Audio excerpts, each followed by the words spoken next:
So hi മക്കളെ, welcome back to Xylem learning. It's me AK.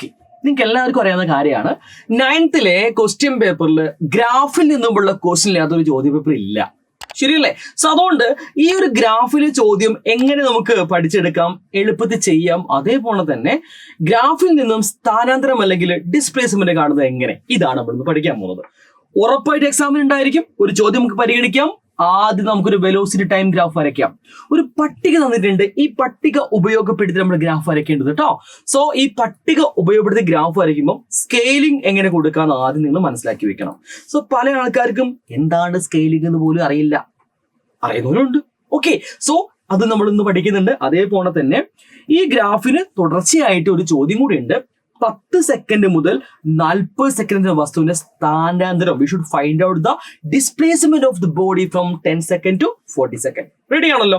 So നിങ്ങൾ നോക്കിയാൽ തന്നെ മനസ്സിലായിരിക്കും, നമുക്ക് ടൈം ഇവിടെ കൃത്യമായി കൊടുത്തിട്ടുണ്ട്. 0, 5, 10, 15, 20, 20 അങ്ങനെ ആ ഓർഡറിലാണ് ടൈം പോകുന്നത്. ഇനി വെലോസിറ്റി നോക്കുന്ന സമയത്തോ 0 സെക്കൻഡിൽ വെലോസിറ്റി 0 മീറ്റർ പെർ സെക്കൻഡ് ആണ്. 5 സെക്കൻഡ് ആയപ്പോൾ 10 മീറ്റർ പെർ സെക്കൻഡ് വെലോസിറ്റി കൂടിയിട്ടുണ്ട്. 10 സെക്കൻഡ് ആയപ്പോൾ വെലോസിറ്റി 28 കൂടിയിട്ടുണ്ട്. പക്ഷേ 15 സെക്കൻഡ് ആയപ്പോൾ വെലോസിറ്റി 20 തന്നെയാണ്. 20 സെക്കൻഡ് ആയപ്പോൾ വെലോസിറ്റി 20 തന്നെയാണ്. അപ്പൊ അവിടെ വെലോസിറ്റിക്ക് മാറ്റമില്ല, പ്രവേഗം മാറിയിട്ടില്ല. 25 സെക്കൻഡ് ആകുമ്പോൾ പ്രവേഗം കുറഞ്ഞ് 15 ആയിട്ട് മാറി. 30 സെക്കൻഡ് ആയപ്പോൾ വീണ്ടും വെലോസിറ്റി കുറഞ്ഞു. എത്രയായിട്ട് മാറി? 10 ആയിട്ടുണ്ട്. അവസാനം 5ഉം 0ഉമായിട്ട് ഒബ്ജക്റ്റ് റെസ്റ്റിലേക്ക് മാറി. സോ ഒബ്ജക്റ്റ് റെസ്റ്റിന്ന് സ്റ്റാർട്ട് ചെയ്തിട്ട് ഇങ്ങനെ പോയിട്ട് റെസ്റ്റിൽ എത്തിയിട്ടുണ്ട്. സോ നമ്മൾ നേരെ ഗ്രാഫ് വരയ്ക്കാൻ പോവാണ്. സോ പട്ടിക ഇവിടെ തന്നെ ഉണ്ട്. ശേഷം ഞാനിതാ ഗ്രാഫ് വരയ്ക്കാനുള്ള ഗ്രാഫ് എടുത്ത് വെച്ചിട്ടുണ്ട്. നിങ്ങൾക്ക് എക്സാമിന് ഗ്രാഫ് പേപ്പർ കിട്ടും. ആ ഗ്രാഫ് പേപ്പറിലാണ് നിങ്ങൾ ഇത് വരയ്ക്കേണ്ടത്. സെറ്റ് അല്ലേ? സോ ഗ്രാഫ് നിങ്ങൾ വരയ്ക്കുമ്പോൾ നിങ്ങൾ ആദ്യം ചെയ്യേണ്ടത് ഈ 2 ആക്സിസുകൾ ഇങ്ങനെ വരച്ച് വെക്കണം. ക്ലിയർ ആണല്ലോ? ഇങ്ങനെ വരച്ചതിന് ശേഷം ഇത് എക്സ് അക്ഷമെന്നും ഇത് വൈ അക്ഷമെന്നും നിങ്ങൾ മസ്റ്റ് ആയിട്ട് ഡിനോട്ട് ചെയ്യണം. അതൊരു പ്രധാനപ്പെട്ട കാര്യമാണ്. ഓക്കെ ആണല്ലോ? ശേഷം നിങ്ങൾ ഇവിടെ ടൈം എക്സിൽ നമ്മൾ എപ്പോഴും എന്താ എടുക്കുക? ടൈമാണ് എടുക്കുക, സമയമാണ് എടുക്കുക. വൈയിൽ എന്താ എടുക്കുക? വെലോസിറ്റി ആണ് എടുക്കുക. ഇതും കൃത്യമായി ഡിനോട്ട് ചെയ്യണം. ശേഷം ഇവിടെ സ്കെയിൽ കൊടുക്കുന്ന കാര്യങ്ങൾ എങ്ങനെയാന്ന് നോക്കണം. സ്കെയിൽ എങ്ങനെ കൊടുക്കും നമ്മൾ നോക്കാം. നമുക്ക് സ്കെയിൽ കൊടുക്കുന്നത്. സോ കൃത്യമായിട്ട് സ്കെയിൽ കൊടുത്തോളൂ. ഞാൻ ഇവിടെ അത് അടയാളപ്പെടുത്താം. ഇവിടെയാണ് സ്കെയിൽ ഞാൻ അടയാളപ്പെടുത്തുന്നത്. നിങ്ങളും എൻ്റെ കൂടെ എഴുതിക്കോ. സ്കെയിലിംഗ് ആണ്. എക്സിലാണ് ഞാൻ ആദ്യം കൊടുക്കുന്നത്. എക്സ് ആക്സിസിൽ ഓരോ സെന്റിമീറ്ററും എത്ര സെക്കൻഡുകളാണെന്നാണ്. കാരണം സമയമാണ്. എക്സ് ആക്സിസിലെ ഓരോ സെന്റിമീറ്റർ ഇതാണ് ഓരോ സെന്റിമീറ്റർ. ഈ വര കണ്ടില്ലേ? ഈ ഓരോ വരയും 1 സെന്റിമീറ്റർ ആണ്. അറിയാലോ ഗ്രാഫിലെ കാര്യങ്ങളൊക്കെ. സോ ആ ഗ്രാഫിൽ 1 സെന്റിമീറ്റർ എത്ര സെക്കൻഡ് നോക്കുമ്പോൾ നമുക്ക് ഇങ്ങനെ ജസ്റ്റ് വായിച്ചു നോക്കാം. 0, 5, 10, 15 സുഖാണല്ലോ. അങ്ങനെ തന്നെ കൊടുത്താൽ മതി, പോരെ? അതായത് ഇത് 5ന്റെ ഗുണന പട്ടിക മക്കളെ, അല്ലെ? 5, 10, 15, 20 അങ്ങനെ കൂടി നമുക്ക് പറയാൻ പറ്റും. ഓരോ സെക്കൻഡിലും ഓരോ സെന്റിമീറ്ററിലും 5 സെക്കൻഡ് വീതം കൂടിക്കൂടി വരികയാണ്. അപ്പൊ നമുക്ക് കിട്ടി 1 സെന്റിമീറ്റർ എത്രയാണ്? 5 സെക്കൻഡ് ആണ്. ക്ലിയർ ആണേ? ഈ ഭാഗം ഓക്കെ ആണ്? സെറ്റ്. ഇനി നമുക്ക് എന്താ ചെയ്യേണ്ടത്? വൈ ആക്സിസിൽ 1 സെന്റിമീറ്റർ എത്ര?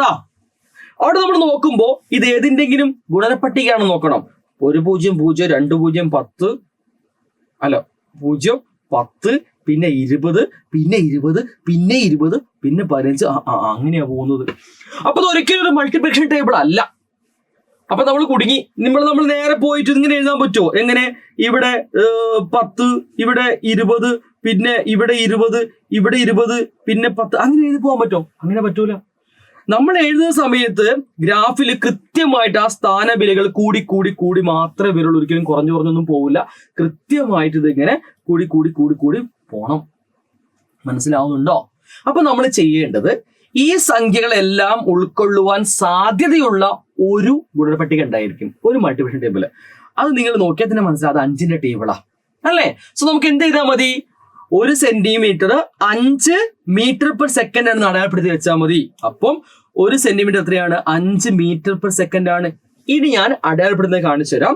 ഇവിടെ നമുക്കൊന്നും ചെയ്യേണ്ട കാര്യമല്ല. 5ന്റെ ടേബിൾ അങ്ങനെ തന്നെ കൊടുത്താൽ മതി. അപ്പൊ ഞാൻ കൊടുക്കുകയാണ്. ഇത് നിങ്ങൾ ഇങ്ങോട്ടേക്ക് നോക്കരുത്. ഇനി നമ്മൾ കൊടുക്കാവുന്ന സ്കെയിൽ അടിസ്ഥാനപ്പെടുത്തിയാണ് നമ്മൾ എഴുതാൻ പോകുന്നത്.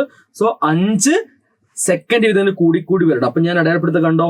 0, 5 second, 10 second, 15 second, 20 second, 25 second, 30, 35, 40, 45, 50 അങ്ങനെ അങ്ങനെ അങ്ങനെ പോവുക ചെയ്യാം. കണ്ടോ നിങ്ങള്? ക്ലിയർ അല്ലേ? ക്ലിയർ അല്ലേ ഈ കാര്യം? ക്ലിയർ അല്ലേ? ഇനി മുകളിലേക്ക് ആകുമ്പോൾ നമ്മൾ എന്ത് ചെയ്യണം? Same situation 5 metre per second. അപ്പൊ അവിടെ അങ്ങനെ തന്നെ 5 metre per second, 10 metre per second, 15 metre per second, 20 metre per second, 25 metre per second, 30 metre per second, അങ്ങനെ അങ്ങനെ കയറി പോകണം. ഇത്രയേ ഉള്ളൂ.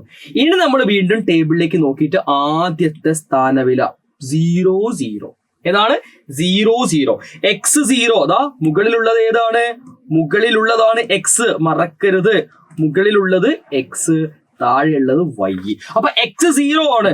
x0, y0. അപ്പൊ നമ്മളിതാ x അക്ഷത്തിലേക്ക് നോക്കുമ്പോൾ അവിടെ ഇങ്ങോട്ട് കടക്കാനില്ല, ഇത് തന്നെയാ 0. സോ 0, 0 എന്ന് പറഞ്ഞാൽ നമ്മുടെ ഒറിജിൻ ആണ് അത്. സോ ഇത് തന്നെയാണ് 0, 0. മറന്നു പോകരുത്. ക്ലിയർ ആണേ? അടുത്തത് 5, x5. ഇതാ എക്സില് 5ലേക്ക് വന്നു. ഓക്കെ, 5-ലെത്തി. ഇനി വൈയിൽ എത്തിയെത്തണം. വൈയിൽ 10-ലെത്തണം. നേരെ 10. കണ്ടോ? മുകളിലേക്ക് കയറുമ്പോ 10 ഇവിടെയാ കിട്ടിയിരിക്കുന്നത്. ക്ലിയർ ആണേ? 5, 10 നമ്മൾ ചെയ്തു. ഇനി x10, y20. സോ നേരെ x10 ഇങ്ങോട്ടേക്ക് പോവാ. x അക്ഷത്തിലേക്ക് 10-ലെത്തി, മുകളിലേക്ക് പോയിട്ട് 20. കണ്ടോ? എത്തി കണ്ടോ 20-ല്? യെസ്. സോ ഇതാണ് 20. ഇനി അടുത്ത സംഖ്യ ഏതാ? 15, 20. നേരെ 15 പോവാ, മുകളിലേക്ക് y 20. സോ ഇവിടെ തന്നെ എത്തിയിട്ടുണ്ട്. സോ ഇതാണ് 20. ഇനി അടുത്ത ഏതാ? അടുത്തത് 20, 20. 20-ലെത്തി, നേരെ മുകളിലേക്ക് പോയി വീണ്ടും 20. ക്ലിയർ ആണേ? സെറ്റ് ആണേ? അടുത്ത ഏതാടാ? 25, 15 ആണ്. x25, y എത്രയാണ്? 15. അപ്പൊ ഇവിടെ നിന്ന് കണ്ടോ 15 ആണിത്. സോ ഇവിടെ 15. അടുത്ത ആരാണ്? 30-ല് 10. 30, x30, y10. കണ്ടോ? ഇവിടെ എത്തി. കിട്ടിയോ? കണ്ടല്ലോ? അടുത്ത ഏതാണ്? അടുത്തത് 35, 5. ഇതാ നേരെ അങ്ങ് പോവാ. 35, 5. കണ്ടല്ലോ? ഇവനാണ് 35, 5. കണ്ടോ? അടുത്ത ഏതാ? 40, 0. കേട്ടില്ലേ? 40x0. സോ 40-ലെത്തി, മുകളിലേക്ക് പോകുന്നുണ്ടോ? ഇല്ല, മുകളിലേക്ക് പോയാൽ കൂടി പോകില്ലേ? അപ്പൊ 40, 0 എന്ന് പറഞ്ഞാൽ തന്നെയാണ്, ഇത് തന്നെയാണ് ആ സംഖ്യ. ക്ലിയർ ആണേ? ആ പോയിന്റ് അതാണ്. ശേഷം നമ്മളിതാ പോയിന്റുകൾ തമ്മിൽ കൂട്ടി വരയ്ക്കണം. കണ്ടോ? കൃത്യമായിട്ട് വരയ്ക്കണം. സ്കെയിൽ ഉപയോഗിക്കാതെ വരയ്ക്കണം എന്നാണ് പറയുന്നത്. സ്കെയിൽ ഉപയോഗിക്കാതെ നേരെ വരയ്ക്കാൻ വേണ്ടി ശ്രമിക്കുക. കണ്ടോ? അപ്പൊ ഇതാണ് നമ്മുടെ ഗ്രാഫ്. ഇനി നമുക്ക് എല്ലാവർക്കും അറിയാം, ഒരു ചോദ്യം കൂടി ബാക്കിയുണ്ട്. എന്താണ്? 10 സെക്കൻഡ് മുതൽ 40 സെക്കൻഡ് വരെയുള്ള വസ്തുവിന്റെ സ്ഥാനാന്തരം കണ്ടുപിടിക്കാനാണ് പറഞ്ഞിട്ടുള്ളത്. പ്രധാനപ്പെട്ട ചോദ്യമാണ്. അപ്പൊ നമ്മൾ നോക്കണം, ഏതാണ് ഈ 10 സെക്കൻഡ്? ഇവനാണ് 10 സെക്കൻഡ് എന്ന് പറഞ്ഞാൽ. ഏതാ 40 സെക്കൻഡ്? ഇവനാണ് 40 സെക്കൻഡ് എന്ന് പറഞ്ഞാൽ. അപ്പോ 10 മുതൽ ഇവിടെ മുതൽ ഇങ്ങനെ ഈ സംഭവം. അപ്പൊ ഇത് കാണാൻ നമ്മൾ എന്താ ചെയ്യേണ്ടത് മക്കളെ? നമ്മൾ ഒറ്റ കാര്യം ചെയ്താൽ മതി. 10-ൽ നിന്ന് നേരെ ഗ്രാഫിലേക്ക് ഒരു സ്ട്രേറ്റ് ലൈൻ വരയ്ക്കുക. വരച്ചു. കണ്ടോ?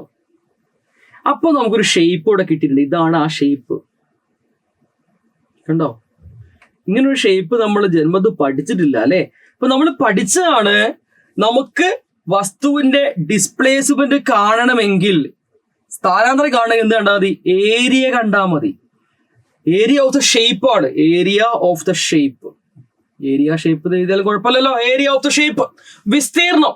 ആ ഒരു ഷേപ്പിന്റെ വിസ്തീർണം, ഗ്രാഫിലെ ആ ഒരു ഷേപ്പിന്റെ വിസ്തീർണം കണ്ടുപിടിക്കണം. പക്ഷെ ഈ ഷേപ്പ് നമുക്ക് അറിയില്ല. പക്ഷെ നമുക്ക് വേറെ ഷേപ്പ് ഉണ്ടാക്കാം. ഒരു വരയുടെ ഇവിടെ വരച്ചു കഴിഞ്ഞാൽ നമുക്ക് ഈ ഷേപ്പ് കറക്റ്റ് 2 ഷേപ്പായിട്ട് മാറും. ഏതൊക്കെയായിട്ട് മാറി നോക്കൂ. ഇതൊരു റെക്ടാങ്കിൾ അല്ലേ ഇത്? അല്ലേ? ഒരു ദീർഘ ചതുരം. ഇതാരാണ്? ഇതൊരു ട്രയാങ്കിൾ. സോ ഈ രണ്ടും കൂടി കണ്ടുപിടിച്ചാൽ മതി. അപ്പൊ നമുക്ക് പറയാൻ പറ്റും നമ്മുടെ ഇക്വേഷനില് ഇതാ ആദ്യം ഞാൻ റെക്ടാങ്കിളിന്റെ ഇക്വേഷൻ ഏതാണ്? LB, ലെങ്ത് ഇൻറ്റു ബ്രെഡ്ത്ത് ആണ്. പ്ലസ് ഏത് ചെയ്താൽ മതി? ട്രയാങ്കിളിന്റെ ഏരിയ, ത്രികോണത്തിന്റെ ഏരിയ. അതാരാണ്? Half BH. കഴിഞ്ഞടാ. ഇനി വേഗം നിങ്ങൾ ഇതിന് പേരൊന്നും കൊടുത്തില്ല, ഒരു കുഴപ്പമില്ല. നിങ്ങൾക്ക് അറിയാമെങ്കിൽ സെറ്റ് ആയിട്ട് ചെയ്ത് പിടിക്കുക, അത്രേ ഉള്ളൂ. സോ നമ്മൾ വാല്യൂ കൊടുക്കാൻ പോവാണ്. ലെങ്ത് എന്ന് പറഞ്ഞാൽ ഈ ഉയരം. ലെങ്ത് എത്രയാണിത്? 20. കണ്ടോ?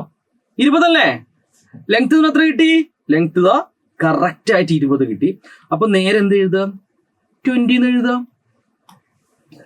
അതിന്റെ ബ്രെഡ്ത്ത് ഇതാണ് ബ്രെഡ്ത്ത്. 10 മുതൽ 20 വരെയാണ്. കണ്ടോ? ഇത്രയല്ലേ ഉള്ളൂ. 10 to 20 എത്രയാണത്? 10 to 20 10 കയറിയ പോരെ. സോ 20 into 10 ബ്രെഡ്ത്ത് 10 കിട്ടി. ശരിയല്ലേ? പ്ലസ് എന്ത് കിട്ടും? ഹാഫ് ഇൻറ്റു ട്രയാങ്കിളിന്റെ ബേസ്. ഇതാണ് ട്രയാങ്കിളിന്റെ ബേസ്. 20 മുതൽ 40 വരെ എത്രയുണ്ട്? 20. 20 to 40 20 അല്ലേ? സോ എന്ത് കിട്ടും? 20 ഇൻറ്റു ഹൈറ്റ്. കണ്ട ഹൈറ്റ് ഇതല്ലേ ഹൈറ്റ് എത്ര കിട്ടിയത്? 20. ഹൈറ്റും 20 തന്നെയാണ്. അപ്പൊ നമുക്ക് എന്ത് കിട്ടും? നമുക്ക് കിട്ടും 20 into 10 എന്ന് പറഞ്ഞാല് 200 ആണ്. പ്ലസ് ഹാഫ് ഇൻറ്റു 20 into 20 പറഞ്ഞാൽ എത്രയാണ്? 400 ആണ്. ശരിയല്ലേ? അല്ലേ? സോ എന്ത് കിട്ടും? 200 പ്ലസ് ഹാഫ് ഇൻറ്റു 400 എത്ര കിട്ടുക? 400 പകുതി 200 അല്ലേ? യെസ്, നമുക്ക് കിട്ടും 200 plus 200 should be is equal to 400 metre ആണ് എന്ത്? ഡിസ്പ്ലേസ്മെന്റ്. കണ്ടോ? വളരെ സിമ്പിൾ ആയ ചോദ്യം, ഏറ്റവും എളുപ്പത്തിൽ നമുക്ക് മനസ്സിലാക്കാൻ സാധിച്ചു. ഇതേപോലൊരു ചോദ്യം ഉറപ്പായിട്ടുണ്ടായിരിക്കും മക്കളെ. ഇതേപോലുള്ള ഒരുപാട് ചോദ്യങ്ങളുമായിട്ട് ഇന്ന് കൃത്യം 5 മണി മുതൽ ഞങ്ങൾ വരുന്നുണ്ട്. ഫിസിക്സും വരും, കെമിസ്ട്രിയും വരും. നിങ്ങൾ മസ്റ്റായിട്ട് കൂടെ നിൽക്കാം. ഒരുപാട് ഇമ്പോർട്ടന്റ് ആയ ചോദ്യങ്ങൾ, ആ ചോദ്യങ്ങൾ നിങ്ങൾ നാളത്തെ എക്സാമിൽ നിങ്ങൾ കാണുകയും ചെയ്യും. അടിപൊളിയായിട്ട് പഠിക്കണം. സെറ്റ് അല്ലേ? സോ നിങ്ങൾ കൂടെ ഉണ്ടായിരിക്കും. നന്നായിട്ട് സപ്പോർട്ട് ചെയ്യാം. അടിപൊളി പഠിക്കാം. സെറ്റാക്കി ഉഷാറാക്കി നല്ല മാർക്ക് വാങ്ങി തരുന്നുണ്ട്. സോ കൂടെ നിൽക്കുക മക്കളെ. ടാറ്റ. നെക്സ്റ്റ് വീഡിയോയിൽ കാണുന്നവരെ ബൈ.